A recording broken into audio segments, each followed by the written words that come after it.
Hello everyone. आज हम जिस चीज़ के बारे में बात करने वाले हैं वो मेरी पिछली वीडियो से थोड़ी अलग है। आज हम एक वेब सीरीज़ के बारे में बात करने वाले हैं जो कि मेरे दिल के बहुत ही ज़्यादा करीब है।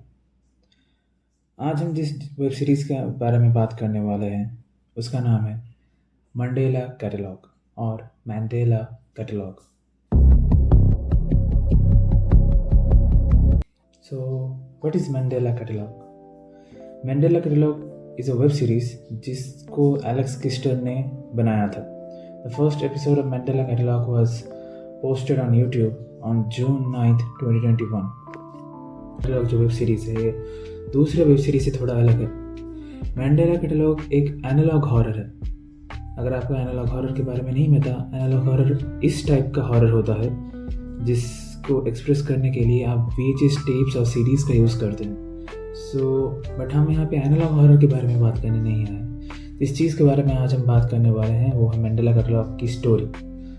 The story of Mandela catalogue in itself is a very big story and it is uploaded in many episodes. But आज हम जिन 2 एपिसोड्स के बारे में बात करने वाले हैं उनका नाम है मंडेला कैटलॉग वॉल्यूम 1 और overthrown. Now basis of time of uploads, Volume 1 is the second episode and Overthrown is the first episode that is uploaded on Alex Kister's channel. But मैं आपको सजेस्ट करूँगा कि आप Volume 1 को पहले देखें, उसके बाद Overthrown को देखें, जिससे आपको क्लैरिटी ज़्यादा अच्छी मिलेगी स्टोरी के बारे में। सो बिना किसी देर के वॉल्यूम 1 के बारे में देख सकते हैं कि हमें एक पुरानी फुटेज दिखाई जाती है जैसा एनालॉग हॉरर में होता है। एक VHS स्टाइल पुरानी फुटेज हमें दिखती है जहाँ पे हम देख सकते हैं 2 लोग आपस में बात कर रहे हैं पर उनकी वॉइस साइलेंट है, पीछे एक म्यूज़िक बज रहा है। बट वो चीज़ इम्पोर्टेंट नहीं है, इम्पोर्टेंट वो है जो स्क्रीन में हमें दिखाया जाता है। स्क्रीन में एक वक्त में लिखा आता है मॉन्स्टर हू आर यू। अब इस चीज़ का इम्पोर्टेंस अभी तो उतना ज़्यादा नहीं है, बट आगे की स्टोरियों में ये इस लाइन का मतलब ज़्यादा अच्छे से पता चलेगा। हाँ, इस पार्ट के ख़त्म होने के बाद हम देख सकते हैं कि क्रीपी वॉइस आती है वीडियो में और हमें एक्सप्लेन कर रही है कि ऑल्टरनेट्स होते क्या हैं। Now before I start explaining what the creepy voice was telling, this volume 1 starts with the explanation of alternate. तो आप शायद कंफ्यूज होंगे कि ये ऑल्टरनेट क्या होता है। अभी मैं आपको ज़्यादा नहीं बता सकता, बट मैं इतना बता सकता हूँ कि ऑल्टरनेट ये वो चीज़ें होती हैं जो ह्यूमंस को रिप्लेस करके उनकी जगह लेती है, और एक साथ ह्यूमन और उसका अल्टरनेट जिंदा नहीं रह सकता, उनमें से एक ही चीज़ एक साथ रह सकती है।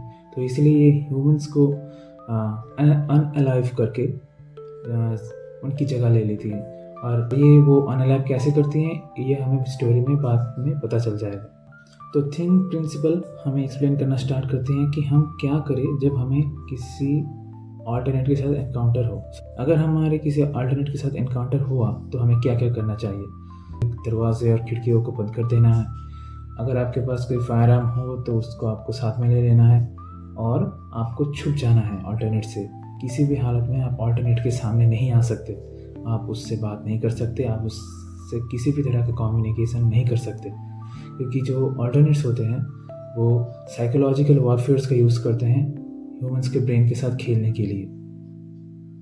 अगर आप कभी भी कॉन्फ्यूज हो ऑल्टरनेट एनकाउंटर में, तो क्रीपी वॉइस आपको एक्सप्लेन करती है एक प्रिंसिपल, जिस प्रिंसिपल को आपको फॉलो करना है अगर आपके साथ एक एनकाउंटर हो, और इस प्रिंसिपल का नाम है think. Now think is a principal जहाँ पे हर एक वर्ड का एक अलग अलग मतलब होता है।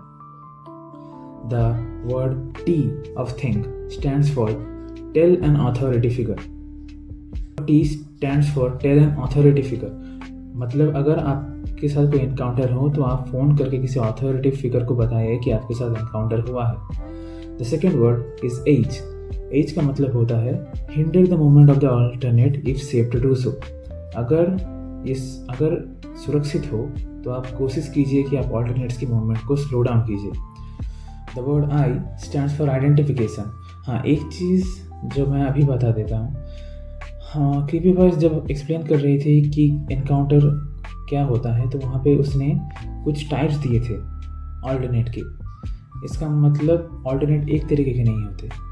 एक और इसीलिए यहाँ पे इस आई का मतलब आता है कि आइडेंटिफिकेशन, मतलब आपको आइडेंटिफाई करना है कि ऑल्टरनेट्स आपके साथ जो एनकाउंटर हुआ है वो ऑल्टरनेट किस कैटेगरी के अंदर आता है। सो नॉर्मली ऑल्टरनेट दो तरह के होते हैं। एक जो होते हैं डॉपलगैंगर, जो एकदम ही आपके तरह दिखेंगे। कुछ वेरी माइन्यूट डिटेल्स को अगर आप छोड़ दे तो उसको छोड़ के जो ऑल्टरनेट्स होते हैं वो एकदम ही आपकी तरह दिखेंगे। दूसरा जो कैटेगरी है जिसके अंदर ऑल्टरनेट्स आते हैं वो है रिडैक्टेड। अब इन कैटेगरी के अंदर जो ऑल्टरनेट्स होते हैं उनकी बायोलॉजिकल जो कैरेक्टरिस्टिक्स होती है वो इम्पॉसिबल होती है, मतलब ह्यूमन बायोलॉजी की को वो फॉलो नहीं करते। दूसरी कैटेगरी होती है ऑल्टरनेट की, उसके अंदर हम देख सकते हैं जो ऑल्टरनेट्स होते हैं उनके बायोलॉजिकल कैरेक्टरिस्टिक्स इम्पॉसिबल होता है, मतलब उनके जो बायोलॉजिकल कैरेक्टरिस्टिक्स होते हैं वो ह्यूमन के साथ मैच नहीं करते। यहाँ पे हम एक चीज़ और नोटिस कर सकते हैं, even though this is not inherently the part of the story, but मैंने ये चीज़ नोटिस की थी कि जो ऑल्टरनेट्स हैं वो ह्यूमंस को कॉपी तो करना चाहते हैं बट उनको हमारी बायोलॉजी के बारे में अच्छे से नहीं पता। So this is a very creepy thing अगर आप इसके बारे में सोचने जाए तो, कि कोई चीज़ आपको बहुत ही ज़्यादा अच्छे से कॉपी तो करना चाहती है बट कॉपी कर नहीं पा रही है। अगर आप चाहें तो इस चीज़ को स्किनवॉकर्स के साथ रिलेट कर सकते हैं, जो कि मॉडर्न टाइम्स में बहुत ही ज़्यादा फेमस हो रही है। But I think this is a very cool thing इस सेकंड कैटेगरी के अंदर। In the think principal stands for N. N means neutralize. अगर हो सके तो आप अपने ऑल्टरनेट को ख़त्म कर दीजिए। अब ये चीज़ बोली तो गई है बट ये चीज़ पॉसिबल नहीं है। उसके बाद आते हैं के। नाउ जो के होता है उसका मतलब अभी के जो वीडियो है जो यूट्यूब पे जो अभी वॉल्यूम 1 है उसमें लिखा आ रहा है नो योर प्लेस। जो अभी का यूट्यूब वीडियो है उसमें लिखा आ रहा है नो योर प्लेस। बट मैंने जब पहली बार इस सीरीज़ को देखा था तो वहाँ पे इसका मतलब कुछ अलग था। वहाँ पे के का मतलब के योर सेल्फ, अनलाइव योर सेल्फ, जो वर्ड्स के से स्टार्ट होता है वो। सो वो चीज़ इन्होंने चेंज कर दी है, पता नहीं क्यों बट चेंज कर दी है। और यहाँ पे अभी लिखा आता है नो योर प्लेस, मतलब असल में खुद की जगह को पहचानो कि आप कहाँ पे स्टैंड कर रहे हो, कि आप वही तो हो जो आप सोच रहे हो या फिर नहीं। और इसके साथ थिंक प्रिंसिपल ख़त्म हो जाता है।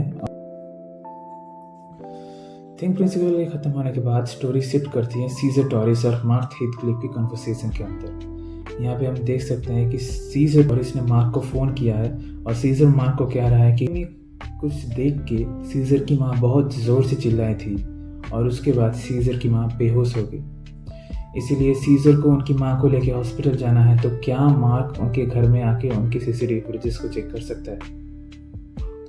अब ये चीज़ बहुत ही ज़्यादा वियर्ड है अगर आप देख सकें तो। क्या कि अगर आपकी मम्मी बहुत ज़्यादा सिक हो चुकी हैं तो आप आपके दोस्त को फ़ोन करके अपने घर के सीसीटीवी फुटेजेस क्यों चेक करने बोलेंगे?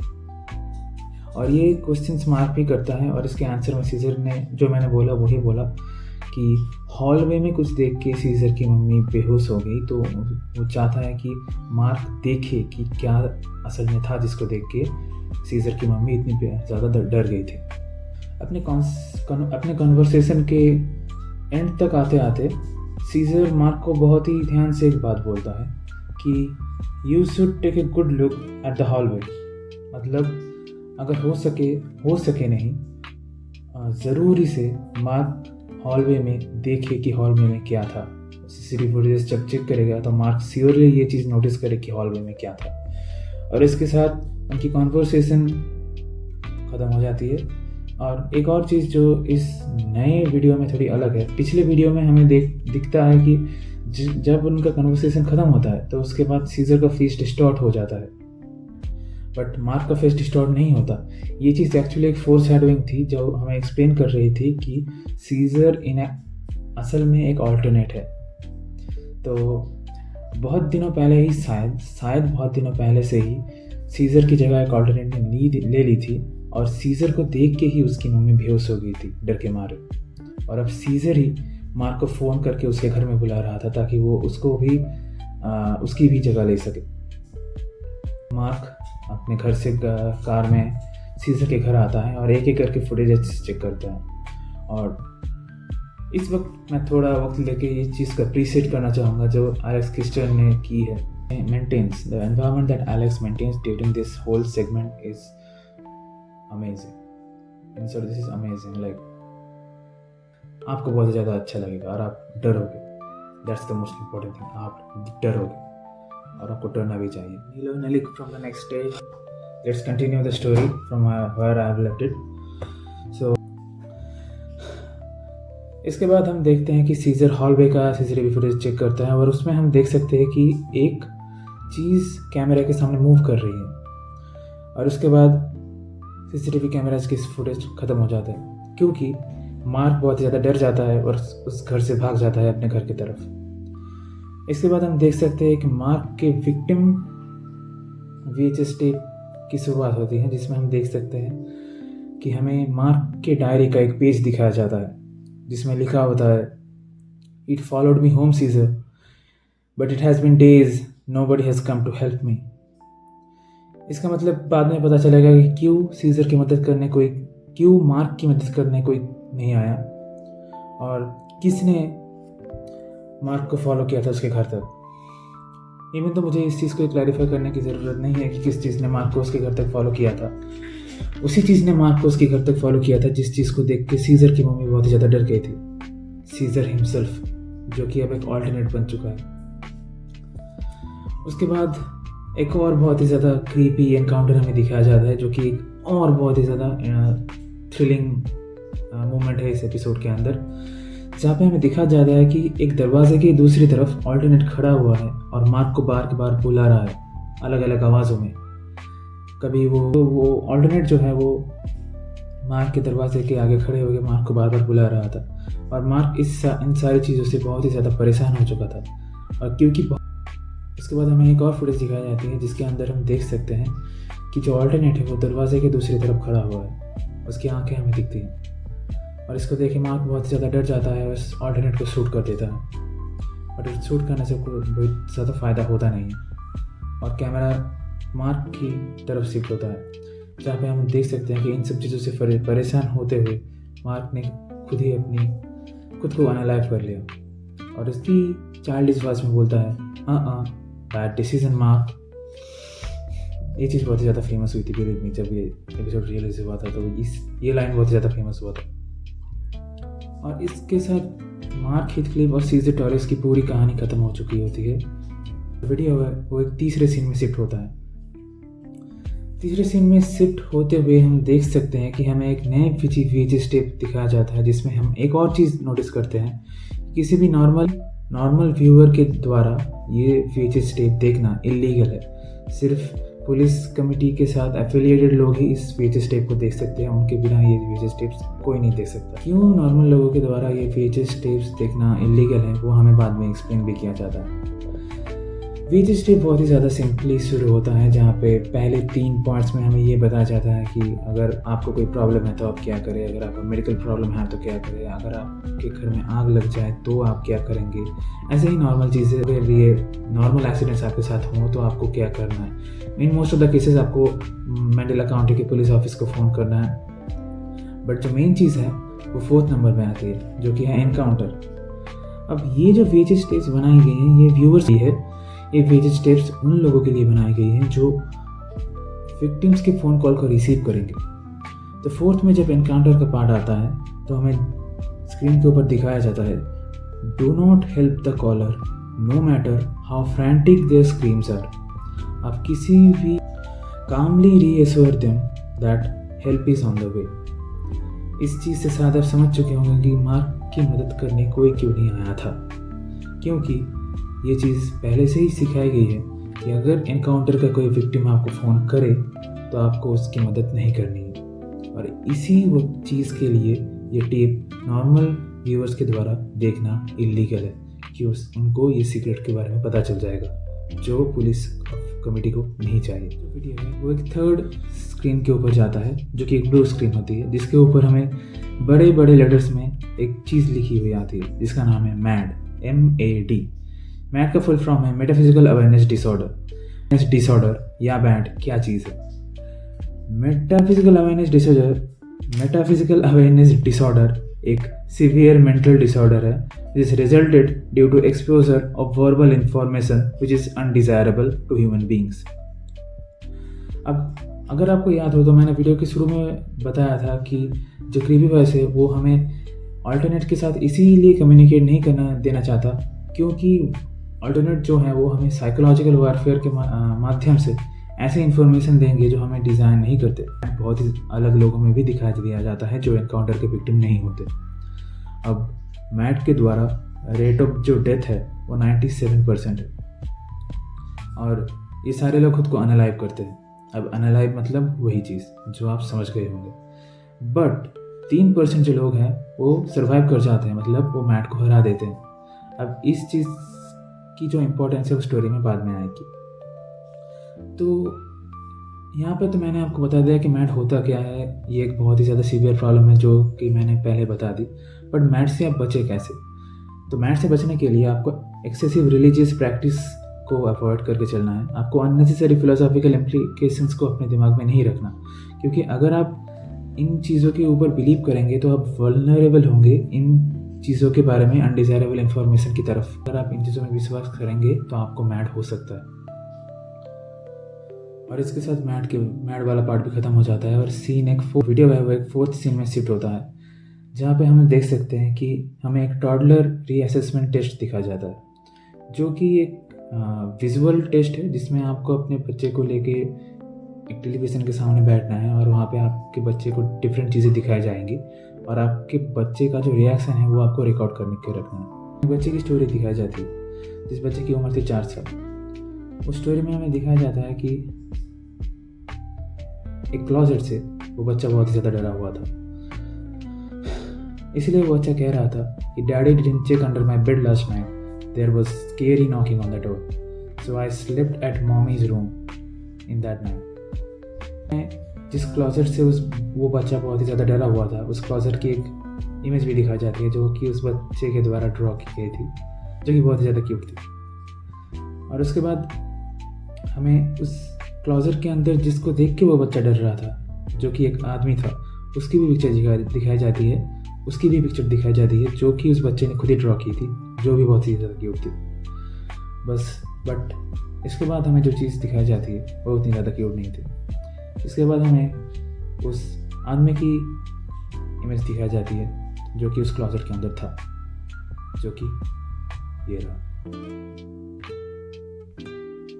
इसके साथ मैंडेला कैटलॉग का वॉल्यूम 1 ख़त्म हो जाता है और हम देखते हैं एपिसोड नंबर 2 जिसका नाम है ओवरथ्रोन। सो ओवरथ्रोन एक बिब्लिकली एनिमेटेड स्टोरी के साथ स्टार्ट होता है जिसमें हम देख सकते हैं कि कुछ शेपर्ड्स एक पहाड़ के ऊपर सो रहे हैं और उसी वक्त जो एंजल गैब्रियल है वो स्वर्ग से नीचे आते हैं और उन शेपर्ड्स को बताते हैं कि जीसस ने बेथलेहम में जन्म लिया है और तुम सब लोग खुश हो जाओ। इसके जीसस बेथलेहम में बॉर्न हुआ है। और उसके बाद वो जो वीडियो था वो मैरी की तरफ शिफ्ट हो जाता है, वर्जिन मैरी जो जीसस की मम्मी है। और वहाँ पे हम देख सकते हैं कि जब मैरी एक पेड़ से फल तोड़ रही थी तो आसमान से एक और एंजल नीचे आता है। उनका फेस था वो एक बार ग्लिच किया था। अब मुझको वो ग्लिच बहुत ही ज़्यादा फनी लगा। बाकी के बारे मैं आपको कैसे लगेगा वो मैं नहीं बता सकता। हमें दिखता है कि उस एंजल के मुंह के ऊपर एक स्क्वायर बना हुआ आ जाता है और वो मैरी को कुछ बताता है जो कि हमें सुनाई नहीं देता। अगर आपके सबटाइटल्स ऑन होंगे उस वक्त तो आपको दिखेगा कि स्क्रीन के ऊपर उस वक्त 01010101 करके कुछ लिखा आ रहा था। और इसके बाद मैरी को चीज़ें बताई जाती हैं। उसके बाद वो एंजल वहाँ से चला जाता है। इसके बाद हमें देखता है जो वो एंजल था जो मैरी के साथ बात कर रहा था वो जोसेफ के घर के बाहर आता है।